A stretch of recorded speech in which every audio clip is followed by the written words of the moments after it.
හරි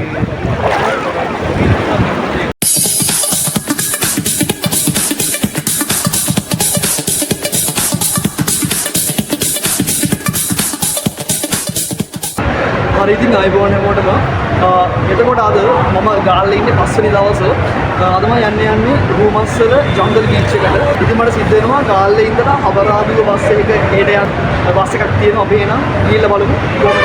හරි දැන් මම හෝල්ට් එකෙන් බැහැලා එහෙම යනවා හොයාගෙන මොකද මම තියෙන තැන හරියටම දන්නේ නැහැ. චුට්ටක් මේ අහල පහල ඉන්න අයගෙන් අහගෙන තමයි යන්න ඕනේ. අංකල් කෙනෙක්ගෙන් අහගත්තා කොහොමද යන්න ඕනි කියලා. ආයෙත් වෙන්නම් නම් මේ චූටි කන්දක් තියෙනවා ඉතින් යන්න. මං හිතන්නේ එයා කිව්ව විදිහට නම් කිලෝමීටර 2ක් 3ක් වගේ පයින් යන්න තියෙනවා. අපි එහෙනම් ගිහිල්ලා බලමු.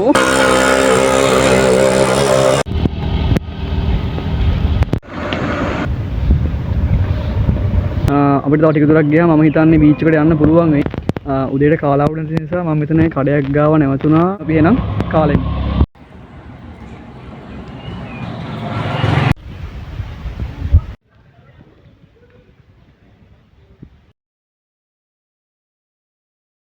මං එහෙම කාලි ඉවරලා තව පොඩි දුරක් ආවා. ඊට පස්සේ ඔන්න දැන් අපි සාම චෛත්‍ය තියෙන තැනට අවිල්ලා ඉන්නේ.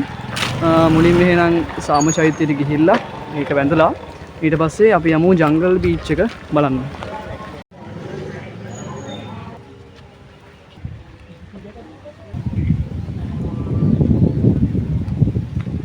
පන්සලට ආවට පස්සේ මුලින්ම මේ වම් අත පැත්තේ බලා ගන්න පුළුවන් මේ විහාරයක් වගේ එකක් තියෙනවා. එතන ඇතුලේ තියෙන තේරවාදී බුදුදහමට සම්බන්ධ දේවල්. එතකොට මේ එතන ඇතුලේ තියෙන ඒ වගේ ෆොටෝස් ගන්න බෑ. ඉතින් ඇවිල්ලාම බලන්න ඕනි. ලස්සන දේවල් ටිකක් තියෙනවා. සහ මේ එතන ඉන්න ස්වාමින් වහන්සේ අවසානයේ වලට එළියට එනකොට ආශිර්වාද කරලා මේ අර කඩිමිත්තර තියෙන මේ වගේ දෙයක් දෙනවා. මම ඔව් පූජාවක් මම දන්නේ ඒක න හරියටම මේ ඉතින් ආවොත් පොඩ්ඩක් ගිහිල්ලා බලන්න මේ පැත්තට.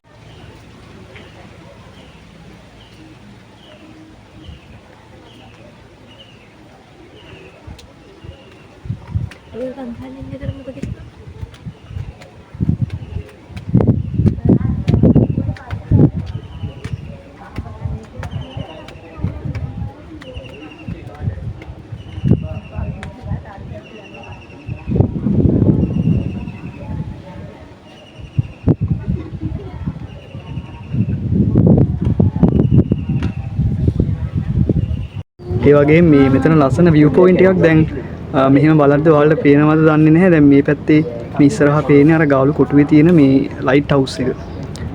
මේ මට හරියට පෙන්වන්න අමාරුයි ඔයාලට. හරිම එතන මේ තියෙන්නේ ඔය ලයිට් හවුස් එක. ඒ වගේ ඉතින් අර ගාල්ලේ නගරේ මේ ලොකු ප්‍රමාණයක් මෙතනට පේනවා ආවට පස්සේ. ලස්සනයි ඉතින් මේ පොඩ්ඩක් ඇවිල්ලා බලන්න ඔයාලා.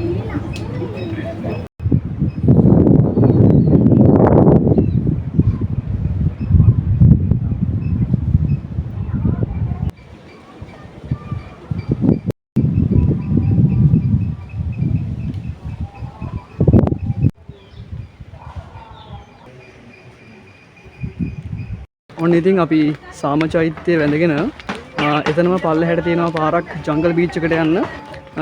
දැන් අපි ජංගල් බීච් එකට ගිහිල්ලා බලන්න තමයි යන්නේ.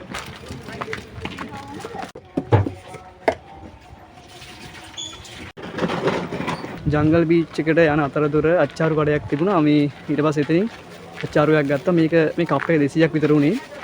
මේකේ මෙතන ಜಾති 5ක් විතර තියෙනවා. එතනින් ඉතින් අර අපිට කැමති එකකින් දාලා මික්ස් එකක් හදා ගන්න පුළුවන්. දැන් එහෙට ගිහලා කන්න දෙයක් තියෙන තෝන් නිසා අපි එහෙනම් මේකත් අරගෙන යන් ඉතින් ජංගල් බීච් එකට.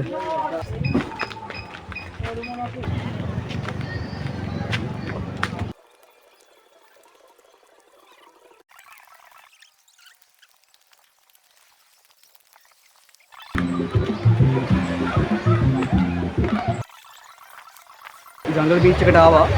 අද නම් මෙතන මේ ලොකු ක්‍රවුඩ් එකක් තියෙනවා. ඒ කියන්නේ ගොඩක් ටූරිස්ට්ලා ඉන්නේ. මම දන්නේ හැමදාම මෙහෙමද කියලා. දැන් මම ආපු ටයිම් එක දැන් වෙලාව දවල් 12ට වගේ ඇති. මේ ටයිම් එකේ නම් සාමාන්‍යයෙන් බීච් එක පුරාම මිනිස්සු ඉන්නවා.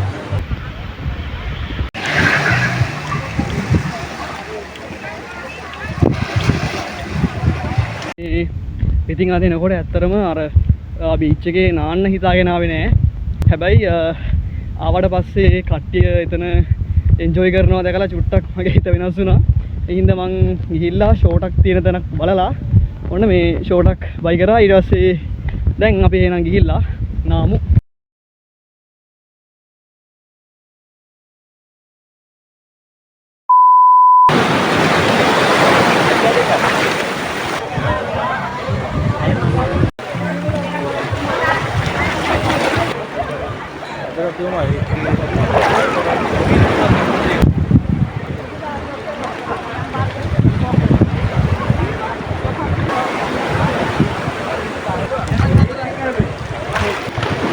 දැන් වෙලාව දවල් 2ට විතර ඇති. අපි ජංගල් බීච් එකේ පැය 2ක් විතර දෙන්නේ ආවා. ඊට පස්සේ ඒ ජංගල් බීච් එකට යන, ඒ කියන්නේ ජංගල් බීච් එකේ ඉඳලම චුට්ටක් මේ අපිට වෙරළ අයිනෙන් යන්න පුළුවන් තවත් පොඩි බීච් එකට. ඒ තමයි එතන කියන මං හිතන්නේ වයිට් බීච් එක කියලා. පාරවල් දෙකක් තියෙනවා. එකක් තමයි මේ විදියට දැන් අර පැත්තෙන් මේ වෙන ජංගල් බීච් එක. එතන ඉඳලා මෙන්න මේ ගල් උඩින් මෙහෙම එන්න පුළුවන්. හැබැයි මේක චුට්ටක් එන්න අමාරුයි. හැබැයි කොල්ලෙක්ට වගේ නම් සාමාන්‍ය අවුලක් නෑ එන්න පුළුවන්. පරිස්සමෙන් එන්න ඕනේ ඉතින්. මේ ඊට පස්සේ එතනින් ඇවිල්ලා කෙලින්ම ගියාට පස්සේ ඉස්සරහා හම්බෙනවා මම දැන් ඔයාලට පෙන්නන්නම් වයිට් බීච් එක. හරි අපි දැන් එතෙන්ට යමු.